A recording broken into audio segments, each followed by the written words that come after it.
اور ہم نے دوزخ کے داروغہ فرشتے ہی بنائے ہیں اور ان کا شمار کافروں کی آزمائش کے لیے مقرر کیا ہے، اس لیے کہ اہل کتاب یقین کریں اور مومنوں کا ایمان اور زیادہ ہو، اور اہل کتاب اور مومن شک نہ لائیں، اور اس لیے کہ جن لوگوں کے دلوں میں نفاق کا روگ ہے اور جو کافر ہیں کہیں کہ اس مثال کے بیان کرنے سے اللہ کا مقصود کیا ہے۔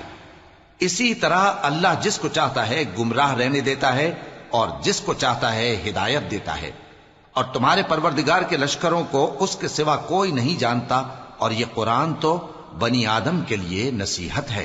ہاں ہاں، قسم ہے چاند کی اور رات کی جب رخصت ہونے لگے، اور صبح کی جب روشن ہو جائے، کہ وہ آگ ایک بہت بڑی آفت ہے، انسان کے لیے ڈر کی چیز، یعنی اس شخص کے لیے جو تم میں سے آگے بڑھنا چاہے یا پیچھے رہنا چاہے۔ ہر شخص اپنے کرتوتوں کے باعث گرفتار ہوگا، مگر داہنی طرف والے نیک لوگ جنتوں میں ہوں گے اور پوچھتے ہوں گے، یعنی آگ میں جلنے والے گناہگاروں سے، کہ تم دوزخ میں کیوں پڑے؟ وہ جواب دیں گے کہ ہم نمازیوں میں شامل نہ ہوئے، اور نہ ہم فقیروں کو کھانا کھلاتے تھے، اور ہم بحث کرنے والوں کے ساتھ مل کر بحث کرتے تھے، اور روز جزا کو جھٹلاتے تھے، یہاں تک کہ ہمیں موت آ گئی۔